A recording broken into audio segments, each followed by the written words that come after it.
Oi, pessoal. A aula de hoje é uma continuação do assunto da Revolução Francesa.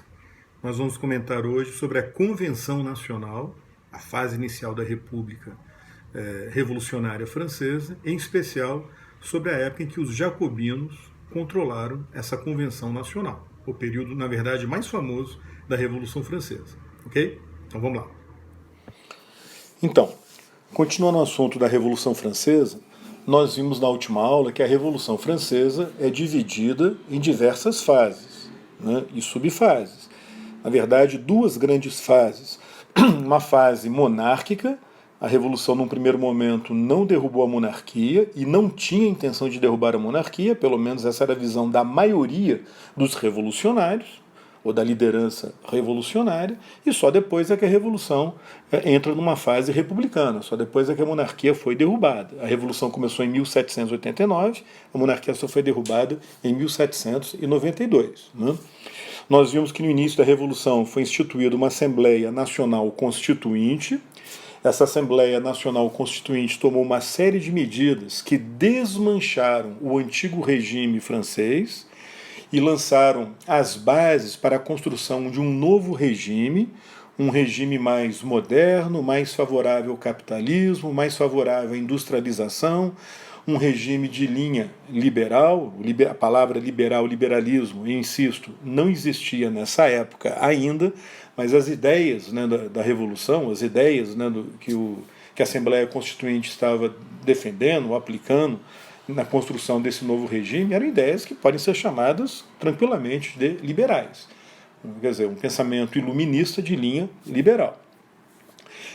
E no final, a Assembleia Nacional Constituinte aprovou a primeira Constituição da França. Vimos tudo isso. Né? Essa Constituição de 1791 incorporou as medidas, né, que foram sendo tomadas ao longo da Assembleia Constituinte. O rei Luís XVI aceitou, né, com relutância, porque ele era contrário a essas transformações que ocorriam na França, mas ele teve que aceitar, não havia como não aceitar aquela revolução, aquela Constituição. Nós vimos que ele tentou inclusive fugir da França, né, mas no final acabou sendo capturado na fronteira, foi forçado a retornar para Paris e teve que aceitar essa Constituição. Então a França passou a ter um regime liberal na forma de uma monarquia constitucional. O rei era o chefe de governo, o poder dele era limitado por uma Assembleia Legislativa eleita, as eleições eram baseadas no voto censitário masculino, como aliás acontecia na Grã-Bretanha, como aliás acontecia no próprio Estados Unidos. Né? Isso aí não era nenhuma novidade. E aquele documento famoso de agosto de 1789, na Declaração dos Direitos do Homem e do Cidadão, essa declaração, esses direitos foram incorporados à Constituição. Então vimos isso na última aula, eu parei nesse ponto. Muito bem, com isso então, a França, ou a Revolução Francesa, entra nessa segunda fase, a fase da monarquia constitucional. Quer dizer, na verdade é uma subfase da fase monárquica, né? Dentro da fase monárquica, a primeira fase da Assembleia Nacional Constituinte, agora a fase da monarquia constitucional. Reparem o seguinte, pessoal, para os revolucionários moderados, que era a maior parte do grupo revolucionário naquela época, pelo menos em posições de destaque, na Assembleia, né, em outros órgãos locais ou regionais de governo, para esses revolucionários moderados, ou seja, burguesia, aquela aristocracia de tendência iluminista, a classe média, né, liberal, advogados, aquele pessoal todo, para eles a revolução tinha triunfado. Encerrou a revolução. O que eles queriam, eles conseguiram. Os seus principais objetivos políticos e econômicos tinham sido alcançados, que foi a construção de uma nova ordem política e social mais moderna, mais adequada a uma economia industrial capitalista que estava em desenvolvimento. Obviamente, restavam ainda algumas reformas, ajustes seriam feitos, mas assim, o básico eles conseguiram. Acontece que esse novo regime, para funcionar, dependia de um consenso entre a burguesia e a aristocracia. E, sobretudo, dependia da sua aceitação pelo rei, por Luís XVI. Isso não aconteceu. O novo regime fracassou na França. E a revolução continuou, mais radicalizada. Por que esse novo regime, essa monarquia constitucional fracassou? Ela fracassou, pessoal, porque a aristocracia, ou boa parte dela, e sobretudo o rei, não aceitaram essas mudanças. Ao contrário do que aconteceu na Revolução Gloriosa na Inglaterra, onde um novo regime, a monarquia constitucional, que virou a monarquia parlamentar, esse novo regime foi criado a partir de um consenso. Quer dizer, burguesia, nobreza, o novo rei, o Guilherme de Orange, né, o Guilherme III, os três grupos, as três forças, entram num acordo, fizeram uma conciliação e deram estabilidade a um novo regime, que dura até hoje. Até hoje a Inglaterra tem uma monarquia constitucional parlamentar, que evidentemente foi sendo aperfeiçoada com o tempo, foi sendo democratizada e tal, mas assim, a sua essência surgiu em 1689. A monarquia constitucional francesa, na visão dos revolucionários, era para estar durando até hoje. Só que ela não durou, em razão dessa resistência do rei, né, da resistência de parte da monarquia, da aristocracia, mas também em razão de outros problemas conjunturais. Né? Então, por exemplo, a crise econômica na França, ela se agravou. Aquela crise que causou a Revolução de 1789, ela não foi resolvida. A situação piorou. Inflação, escassez, desemprego, avanço da pobreza. Consequentemente, a radicalização popular, sobretudo dos sans-culottes, né, em Paris, essa radicalização continuou, ela aumentou ainda mais. Né? O Luís XVI, como eu comentei, a nobreza conservadora e a igreja vão resistir às mudanças. A igreja perdeu um bocado na Revolução. A igreja, até esse momento, a igreja, na verdade, tinha perdido muito mais que o próprio rei. Né? Então era natural que o clero, o grande parte do clero, né, resistisse a um novo regime.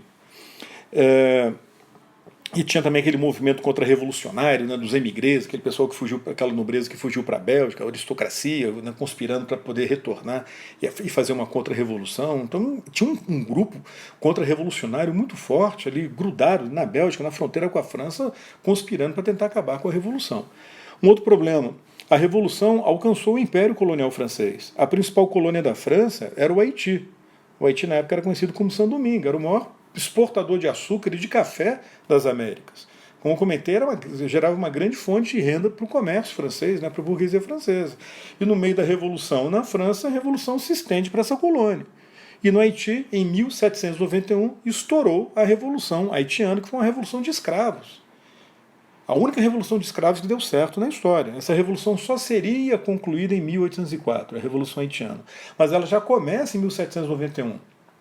Gerando uma instabilidade, gerando problemas nas relações coloniais, né, do comércio entre o Saint-Domingue, né, o Haiti e a França, e demonstrando que a Revolução Francesa estava assumindo um caráter que ultrapassava, características que ultrapassavam as fronteiras francesas.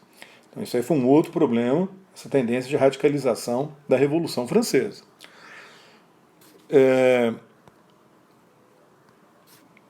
Outro problema, os constantes atritos entre Luís XVI e a Assembleia Legislativa. Quer dizer, a Revolução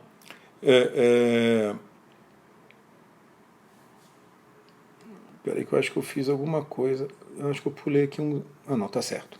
Eu achei que tivesse pulado um slide. A Revolução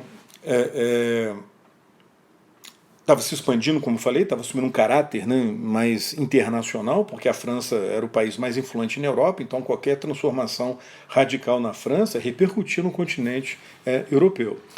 E ao longo da monarquia constitucional, o Luís XVI foi entrando em atrito com a Assembleia Legislativa, não concordava com várias medidas da Assembleia Legislativa. E isso coincidiu com um cenário internacional cada vez mais tenso, onde as potências europeias, né, os países vizinhos da França em especial, estavam com medo da Revolução Francesa repercutir em seus territórios.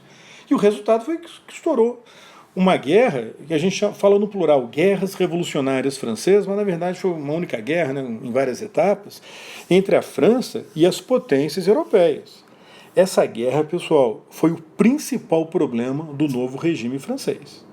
Essa guerra foi o grande teste a respeito da posição de Luís XVI na Revolução, a posição dele diante das mudanças. Então acabou sendo decisivo para a história da Revolução Francesa e para a história da Europa.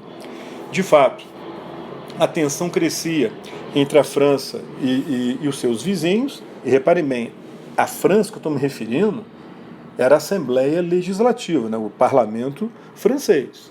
porque o rei considerava que os monarcas, né, da Europa, em especial o monarca da Áustria, né, que era também, o monarca da Áustria era imperador da Alemanha. A gente fala imperador da Áustria, mas o correto é falar imperador da Alemanha. Mas enfim, o monarca da Áustria, o monarca da Prússia, o Luís XVI considerava que esses monarcas eram seus aliados em potencial. No caso de uma guerra, eles poderiam ajudá-lo, a ele, Luís XVI, a acabar com a própria revolução. Então, de certa forma, o Luís XVI desejava a guerra, mas ele considerava que uma invasão da França por austríacos e prussianos seria uma maneira de ajudá-lo a reprimir a Revolução Francesa. Então, para ele, na verdade, Áustria e Prússia e as outras nações não eram inimigas, eram, na verdade, aliadas em potencial.